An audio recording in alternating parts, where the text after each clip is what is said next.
You cannot see this. You cannot do this. We will not process your adoption papers because no child would like to have a blind father. We will not let you fly alone because it's against DGCA guidelines. Bechara, kismat ka mara.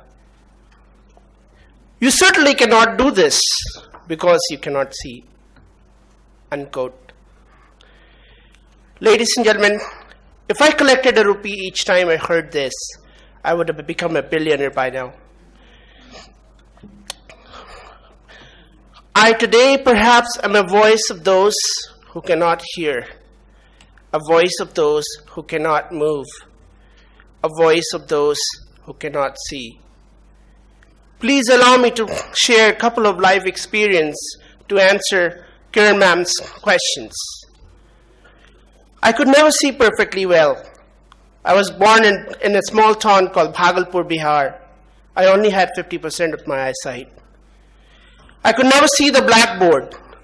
The perceptions of my teachers that I was the dumbest boy in the whole class. Whenever I used to come home, they used to openly feel sorry for my parents because they believed that without eyesight, perhaps there is no future for his parents. In the home business, again, I used to get the same dialogue. Look at the neighbor's son, they're topping the class. Look at you, you're good for nothing. When I used to be the last person to be chosen on a cricket team because I could never see the ball.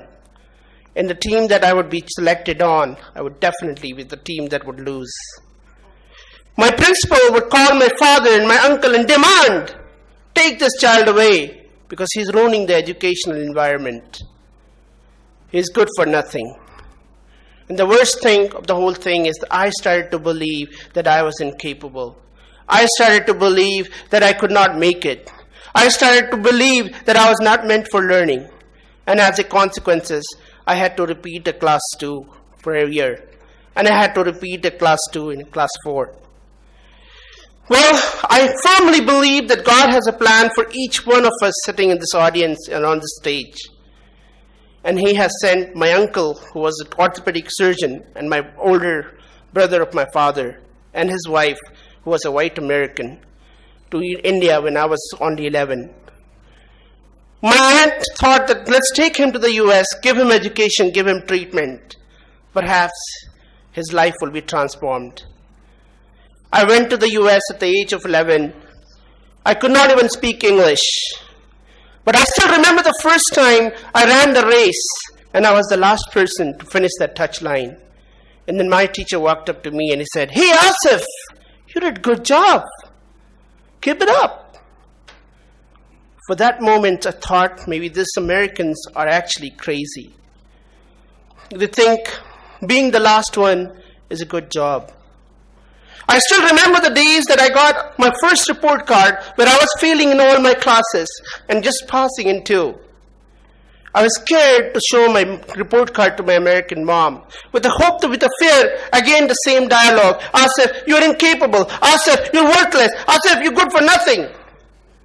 Somehow I managed to show the report card to her, and I was, to my surprise, quote, "Honey, considering the fact that you've been to the United States for the first time, learning new language, learning new culture, I think you did pretty good. But you have potential to do much better." At the first time in my entire life, I heard something positive from my own loved one. And I started to believe that yes, I can actually study. I actually started to take interest towards studies. I actually started to approach my teachers for help. And they would proactively help me all my weak domains like math and science. And yes, the one day that actually came when I actually got over 90% in all my classes. But something also terrible happened that year. My eyesight from 50% started to reduce at a very rapid speed. The world was again full of darkness. I started to get depressed. And I started to question, why me?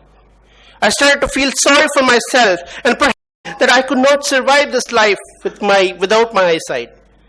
My teacher tried to convince me, "Hey Asif, You can learn alternative techniques to overcome your disability. But I was living in a fool's world. My mom tried to tell me, hey Asif, you have a beautiful brain, so why don't you make the most utility out of the limited resources you have? But nothing seemed to convince me, and my depression started to sink more and more. The academics started to toss. One day, I remember this exact quote. My teacher got irritated with me and he said, Asif, you have two choices. Choice A, accept the fact you're blind. Learn or do nothing. Be miserable. Be no one. Choice B, accept the fact you're going blind. Learn alternative techniques to overcome them and do wonders. And that kind of clicked. And I actually learned how to use a computer with the help of a software, which I'll show you in a little bit. I actually learned how to live on independent skills. I actually learned how to travel across the streets. And yes, without my eyesight, I actually graduated high school with over 90%.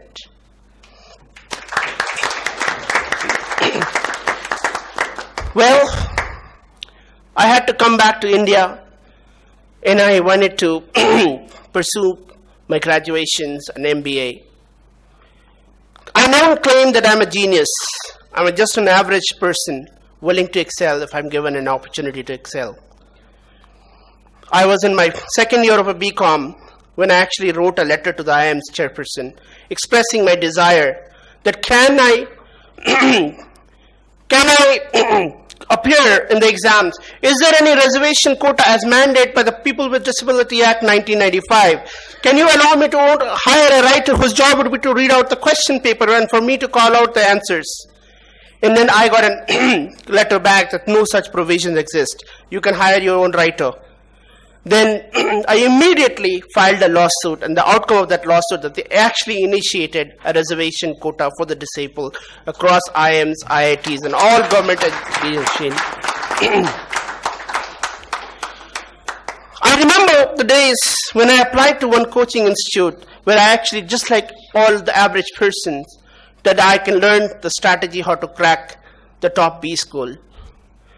But I was told, hey Asif, we have no experience in teaching blind or visually impaired.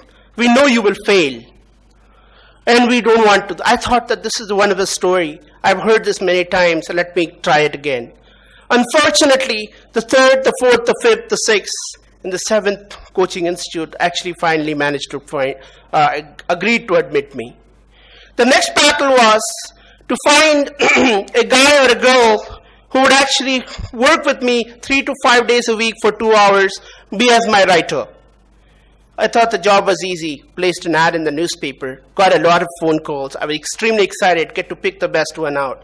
When I start calling each one of them, and then I get the same answer, Asif, I would love to help you out, but my mother won't. Asif, I would love to help you out, but my father is adamant that I should not go to a Muslim area. I was absolutely disheartened. But somehow somebody advised me, keep visiting the colleges. The struggle continued, and I finally managed to find an engineering guy who said, I will work with you only 3 days a week for 2 hours. I said, okay, something is better than nothing. And then then I finally worked with him, and then I asked for my coaching head, sir, can you please give me a soft copy? And he said, no, sorry, I cannot. It is a violation of intellectual property copyright. I said, sir, but I cannot see, but other people, they can actually see with their own eyes. But, okay, so then I argued and argued, but no soft copy was given. Then I finally found a soft copy on the net which had the question papers. Then that continued. I appeared for several exams, failed. I appeared for symbiosis, failed. I wrote a letter to Professor Pillai, who was in the audience, and he told me that I will only give you admission only on one condition. You will not seek any lower concession. You will not seek any lower standard. And you will have to comply with yoga, meditation, and all other activities. I said, give me an opportunity and I'll prove my worth. So ladies and gentlemen, with this, I'd like to show you how I work on the computer. It's basically, I use a screen reader. So whatever is on the screen, it says it out loud. So it says,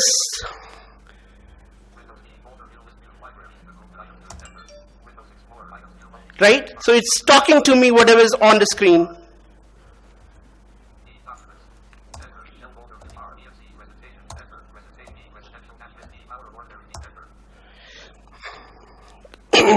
And it is a wonderful software which works on the internet. It works on Lotus Notes, which we use, and and it works really well with all the technology. I use an iPhone, which all the iPhones have an inbuilt software. And this is a short video clip of me climbing down. Sorry.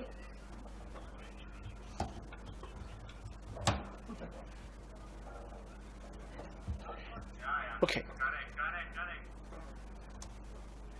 Okay. So I use all those Excel sheet for my data analysis, which I'm required to do as a consultant.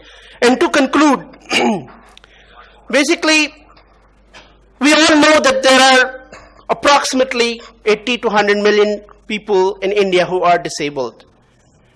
Can we have an India ignoring this cater? Can we have an India? We talk about being digital India, whereas most of the websites are not accessible. We talk about the barriers, where there are steps, and my movement impaired friends, they cannot climb the mountain that they have to. Is this the India that we aspire? Of course not. I'd like to end by one last sentence. Vivekananda once said, he was sitting in that audience and he was meditating. One of the disciples came to him and he said, Swamiji, I have a bad news to share. And so, my relative has a disease and he's going to lose his eyesight. Swamiji did not reply. Again, the disciple thought that he did not hear him. Then he said in the loudest voice, Swamiji, my relative is going blind. Swamiji got irritated and he said, you fool. He may be losing his eyesight, but he has not lost the vision. So ladies and gentlemen, awaken your vision to